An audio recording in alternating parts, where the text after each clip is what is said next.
Yo, everybody, welcome back. You're tuning in to the J Blast Network. We're about to be reviewing Tony Hawk's Pro Skater 4, a game that set a change for the Tony Hawk franchise as a whole. So let's get into it. Hit it! You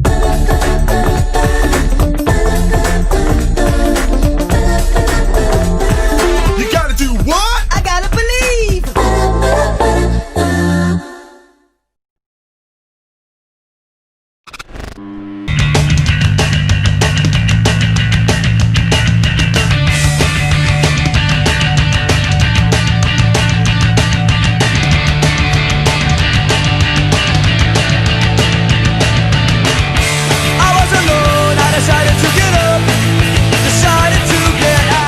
Tony Hawk's Pro Skater 4 is a bit of a strange one in the series.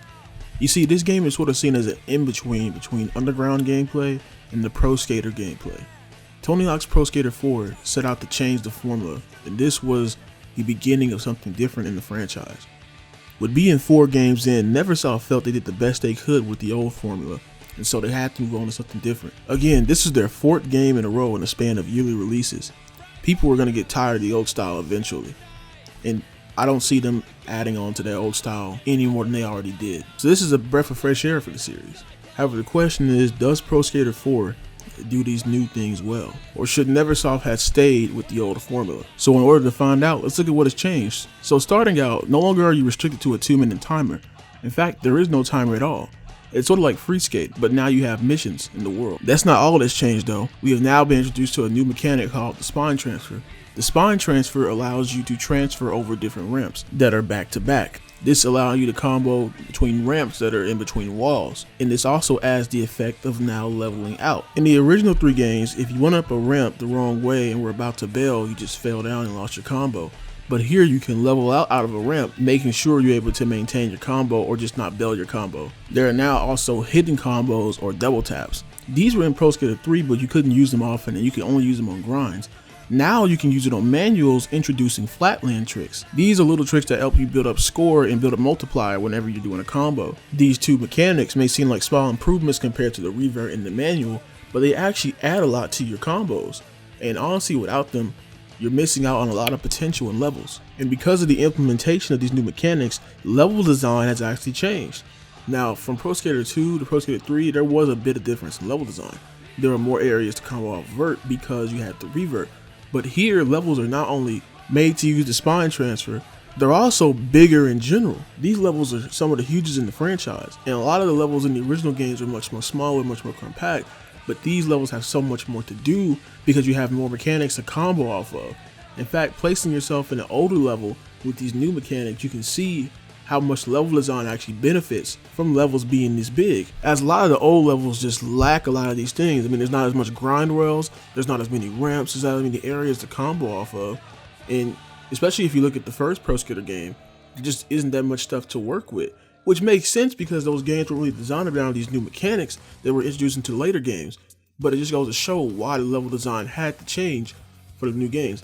I know a lot of people don't like that the level design got bigger, but I think it makes it work. And plus, with them cutting out the 2-minute timer, it allows them to make bigger levels so you don't have to worry about beating all the missions in under 2 minutes. A good example is to compare School 1 and 2 to College. I mean, these are both big levels, but look how much empty space there is in School compared to the College. If School was made in Pro Skater 4 first, it would have more things in those empty space because the mechanics demand more complex level design. You can get away with that stuff in the original games because there weren't that many mechanics to work off of. Mostly all you had was the manual, or you couldn't manual, or you could revert. But even Pro Skater 3 added more things in its level compared to 2 and 1 because it needed that for more combo potential. It was a necessary evolution to complement the game's formula. And I think N.W.A went in the right direction in terms of designing this game. More had to change besides just dropping the time limit when it came to changing this up. And a lot of thought went into how these levels would be made to complement this new formula. There's also one more mechanic that was added that changes the thing from the previous games. In the old games, cars were a big hazard. You could just be trying to cross the street and you get run over by some dickhead in the car yelling that you're in their way. However, it seems in this game, the drivers are not only more competent, but also more friendly because now you can skitch on the cars. Skitching allows you to attach yourself to the back of the car and ride on. You balance just like you would balance on the rail or doing a manual, and you can switch to different sides depending on where the car is going, so you can avoid different things if the car is about to hit. It's not a mechanic that you would use to build up score, but it's just a fun little extra to do, and plus some missions require that you use this mechanic. Some might say it's unnecessary, but I feel like it's just a little addition to the game, and it adds a little bit of flavor to the gameplay whenever you're just free skating around. But that's pretty much all the new mechanics added to the game this time around. Now we should talk about the career mode, which has changed a lot as I stated before. As stated earlier, the career mode is way different this time. Now, instead of a 2-minute timer, you're able to free skate around the level and do missions. You can start a mission by talking to a person in the level. These missions are similar to the ones that you would do under the 2-minute timer. You have stuff like getting the high score, collecting skate, but there's also new ones like getting combo letters or doing whatever weird stuff that people want you to do, like stopping a car chase or helping someone escape Alcatraz or even saving people's lives, because a lot of times people are dying around the game. Pretty scary. But Pro Skater 4's missions have a lot of variety to them, so each one feels a bit different, even though there are similar ones like the skate and combo ones. But even then, each level has something different depending on where you're at. Like I said, escaping Alcatraz is only on Alcatraz because you gotta escape the prison. Stopping a car chase happens in college because the professor loses his car. Different things happen depending on the level, and it adds so much to the variety of the game that you're not doing the same thing over and over again. Completing these goals gives you cash. Yes, cash returns as a currency, but it's not to increase stats, it's actually to buy extras in the shop. You can buy the secret characters, you can buy cheats, you can even buy stuff to customize your character. And that's also back to Creative Skater returns with more options than before. You can actually buy heads and outfits of old secret skaters like Officer Dick and Ollie the Magic Bum to customize your character to look like that now, since they're no longer secret skaters in this game. And along with Creative Skater, Creative Park returns as well. Although this time, it lacks a lot of the features that 3 had, mostly in the backgrounds. They're very generic, but there is more items to use, which so I guess is a plus. It just feels half-assed compared to Pro Skater 3. But back to the career. If cash is not used for stats, how do you get stat points? Well, you complete missions, and actually everyone shares the same stats. While everyone's base starting stats are different, by the time you get all the stat points, everyone will have full stats. This also comes with the missions. Everyone has the same missions. No longer does each skater have different playthroughs, which works because there's a lot of missions this time around. There are a total of 180 missions, and that is a lot. This game is long, and this game is also hard. In fact, this is probably the hardest game in the franchise. It will test your skills. And a lot of these missions require multiple playthroughs and memorization, especially the ones where you have to collect a bunch of stuff. Some of these missions end up having some of the most things to collect with the littlest amount of time, and so you have to keep a combo up while collecting them. It can be a bit frustrating to do, but at the same time, the collectible missions are actually teaching you certain lines within the level, and if you're good enough, you can also do it all in one line. But that takes a lot of effort and a lot of memorization and training to do that, which you probably don't want to do. One of the most notorious ones ends up being the one in Alcatraz, where you have to help a prisoner escape from Alcatraz. You have to collect supplies, but they're all over this map.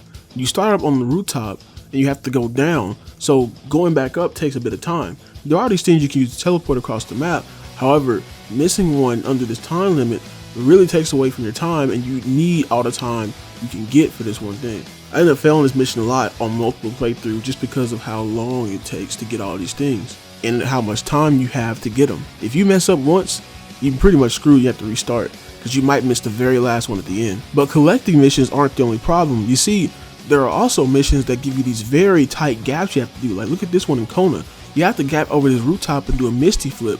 However, in order to do that, you have to jump out of the quarter pipe. If you don't have full stats, or even with full stats, this can be a very frustrating thing to do, as you'll probably bail on the rooftop, or you won't even have enough speed or air because you're jumping out of a pool instead of a regular ramp to get up to the rooftop in the first place. There are many other missions like this which can be a drag on the pacing of the game. And at least with most of the missions where you have to collect different things, I'm also learning new lines, but here it's just getting over a stupid gap, which doesn't really help me get better at the game that much. It just helps me beat that mission. And then there's also these weird missions where you control differently, like another mission in Kona, the Salmon Run.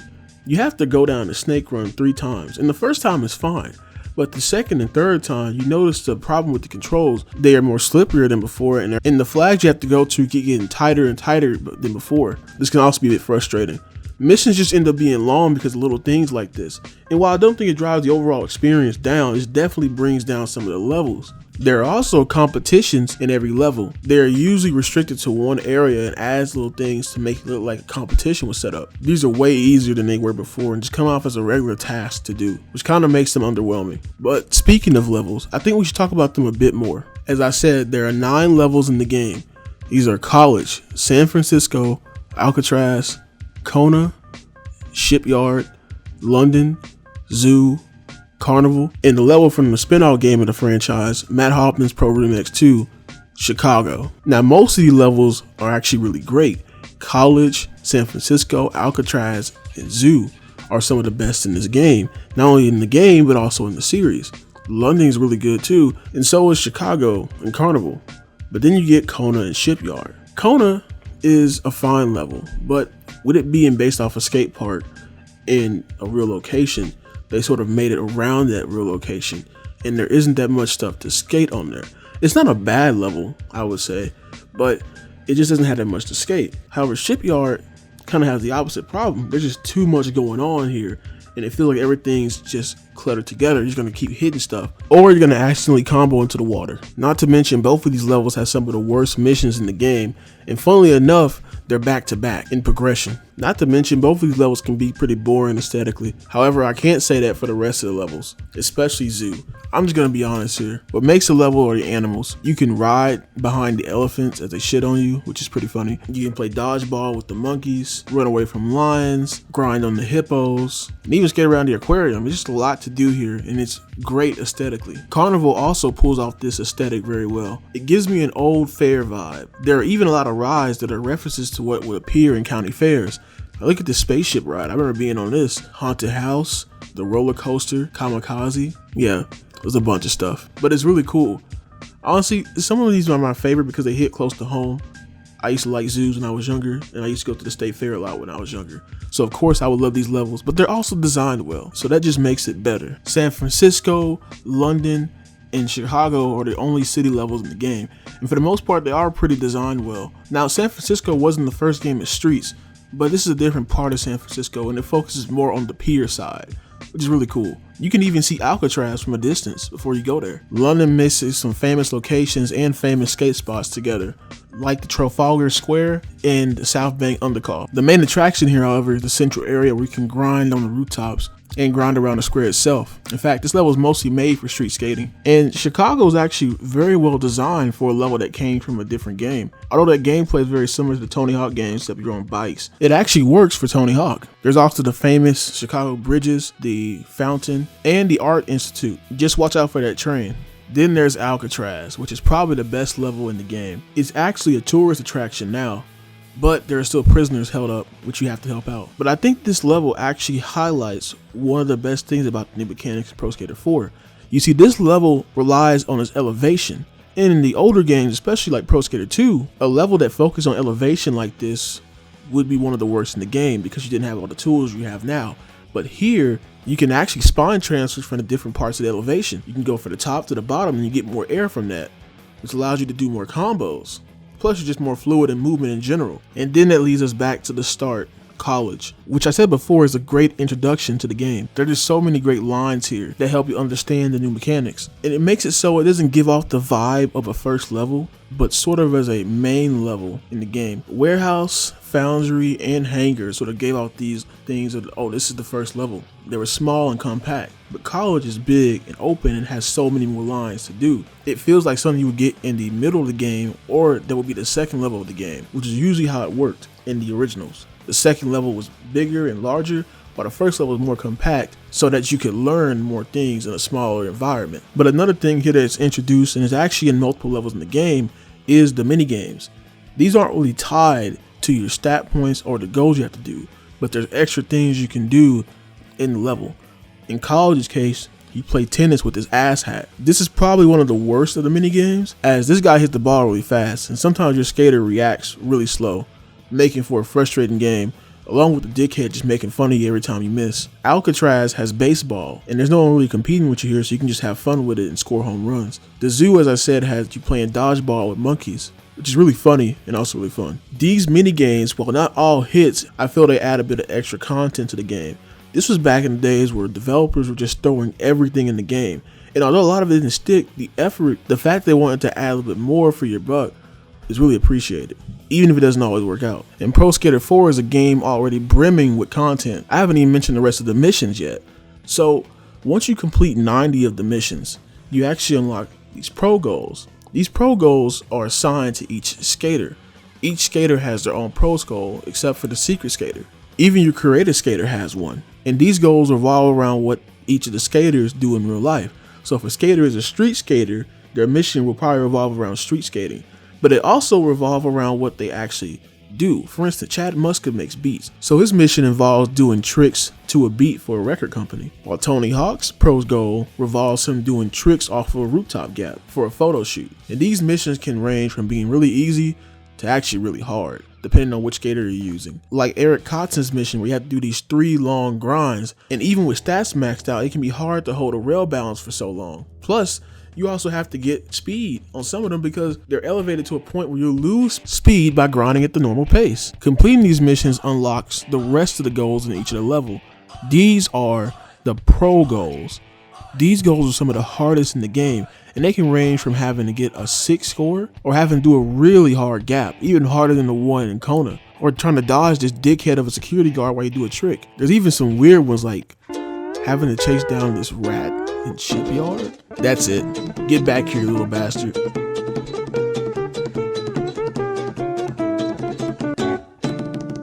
So safe to say, if you're looking for a challenge, Pro Skater 4 has got your back. This is what really makes this game the hardest in the franchise. And honestly, after you do all these, you're probably going to be a better player. So it does help. It's just some of these missions can be very, very frustrating to do, even with max stats. And if you want those extras, you're going to have to do all this stuff because the main goals don't give you enough money to get everything. Or you can just use cheats. It's up to you. But let's talk about those extras. So as far as the extras go, there's not that much as Pro Skater 3, but what is here is still pretty good. So of course we gotta mention the cheats. A lot of the cheats return, moon physics, disco mode, all that crazy stuff. There's even some new cheats like matrix mode and some other body morphing cheats that can turn you into stuff like a gorilla or a kid or some other weird stuff. But other than that, there's not that much else to say here.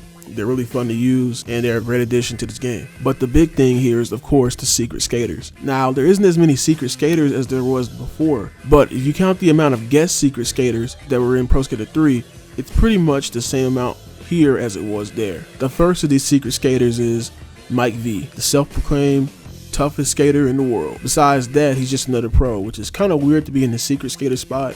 But I think at the time, Mike V was really popular, so they wanted to hype him up for this game. The second secret skater is Jango Fett. Now, I'd rather have Boba Fett, but I guess it's the next best thing to it. Plus, the prequel trilogy was brand new at the time, so they had to promote that. But he does have some cool moves. He has a jetpack move he can use to extend combos, and he can shoot his blaster while he grinds. The third secret skater is Eddie, the mascot from Iron Maiden. Now, this guy is a definition of sick. He has a grab where he rips his own heart out, and he rocks out while he grinds.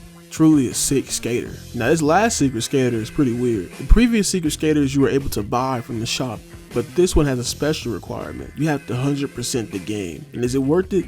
No, just use the cheat code. This last secret skater is Daisy, the game's only new original skater. I guess in the lore this is Private Carrera's friend because she takes a lot of moves from her and acts similar to her playstyle where she has these really lewd moves and for a good reason. She's actually based off of porn star Jenna Jameson. They got her in to record audio and to model for the character. I guess she's cool. I just don't think she was worth 100% in the game over. And I don't think the devs did either because they actually released the cheat code for her in December so everyone can use her. But that's all the secret skaters. And I think Pro Skater 3 had some better choices with Wolverine and Darth Maul, but these choices aren't really bad either. The other two are just kind of there. But another neat thing you can do in this game is actually train. And there's actually cash in the training level. That's another thing I forgot to mention. You collect cash in every level that adds to the cash you get from doing missions.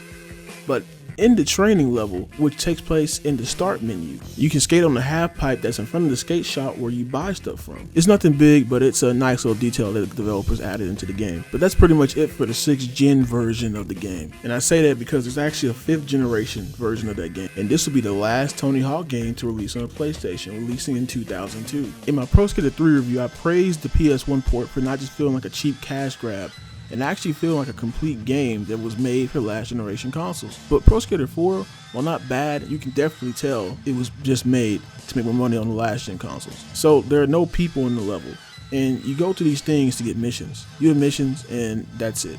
It's pretty much the same as the next gen version, except it controls a lot worse. You do have the spine transfer and can level out, but I feel like this engine was showing its age with these new mechanics added. It just feels like it was time to go for Tony Hawk on the PlayStation. As for the levels, unlike Pro Skater 3 where a lot of the levels were remade to fit the PlayStation hardware, these levels are just the original ones except stuff is cut out from them. Now there are a few new areas in each of these levels, but it's really not that much to worth playing, especially if you played the original levels. And plus a lot of parts are cut out of each of these levels, which kind of sucks. I guess the cool thing is that a lot of the skyboxes have changed, giving the levels a different vibe, which is cool, especially in the terms of Kona and London, which are set at night, and they look really cool for the PlayStation, but at the same time, it's just not that much to care about. Plus, levels like Carnival and Chicago are not even in this game. There are 2 levels to replace them, which are the sewers.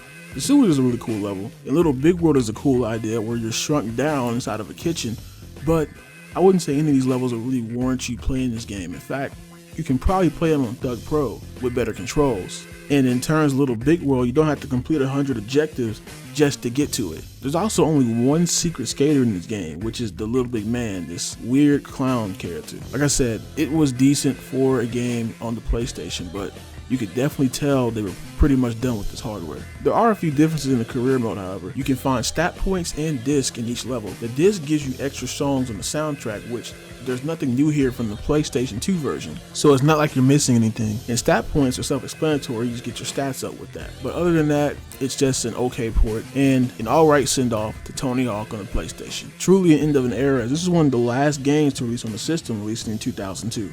I commend the developers for trying to make a version for people who could not afford a PlayStation 2 at the time, but I wish they put a little more effort into it to make it feel special. But since we just talked about the disc and all the extras are done, let's get on that soundtrack that I cannot play in this video because of YouTube's copyright system. So the soundtrack here is amazing. I think it's better than Pro Skater 3's. You got stuff like Gangstars, Mass Appeal, Manthem, All My Friends Are Metalheads, Goldfinger's Spokesman, Public Enemy Returns. It's a bunch of great artists on the soundtrack, and a lot of it fits well with that style. It feels like it came from 2002, even though a lot of these songs probably came out in the 1990s or 80s, but it's still a great feeling. It feels like a skateboarding soundtrack.